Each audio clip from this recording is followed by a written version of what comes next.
السلام علیکم ورحمۃ اللہ وبرکاتہ۔ سیدہ حفصہ شفیق چینل سے آپ کی خدمت میں حاضر ہوں۔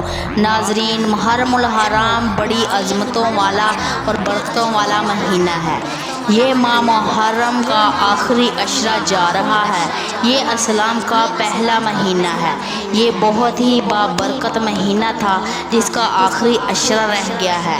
اس آخری عشرے کا میں آپ کو عمل بتاؤں گی۔ یہ ان 10 دنوں میں آپ جس دن مرضی کر سکتے ہیں۔ میری گزارش ہے میری ویڈیو کو سکپ مت کیجیے گا، میری ویڈیو کو آخر تک لازمی دیکھیے۔ ناظرین، اب میں بڑھتی ہوں وظیفے کی طرف۔ تمام حاجتوں کے لیے وظائف اس میں عظیم کی مدد سے یا اولو، اے سب سے پہلے بعد نماز فجر 100 مرتبہ پڑھتے رہنے سے جو بھی حاجت ہوگی انشاءاللہ پوری ہو جائے گی۔ خلقتے مہربانی ہوگی، نماز میں دل بھی خوب لگ جائے گا اور حب الہی میں بھی اضافہ ہوگا۔ یا وکیلو، اے کارساز، جو شخص اس اسم کو کثرت سے پڑھتا رہے گا اس کے ہر کام میں آسانی پیدا ہوگی۔ ساتھ ہی حسبنا اللہ و نعم الوکیل بھی پڑھو گے تو تمام جائز حاجتیں پوری ہوگی۔ یا کریمو، اے کرم کرنے والے، کوئی جائز حاجت درپیش ہو اسے چاہیے کہ اس اسم کو 11,000 مرتبہ 40 دن تک پڑھیں، انشاءاللہ تعالی ضرور مراد پوری ہوگی۔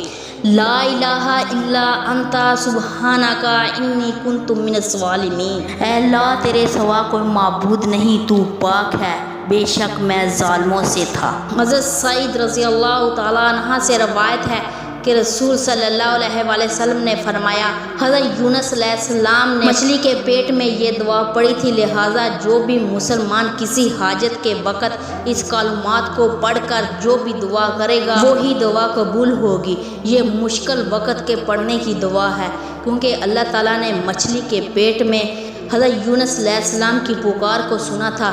یہ بہت ہی باکمال عمل ہے، اس کو ایک بار یقین کے ساتھ لازمی کریں، جو بھی مراد ہوگی پوری ہوگی۔ گھر میں رزق کی کوئی کمی ہے وہ بھی پوری ہوگی۔ جزاک اللہ خیرہ۔ صدقے کی نیت سے میری ویڈیو کو سبسکرائب کریں، زیادہ سے زیادہ شیئر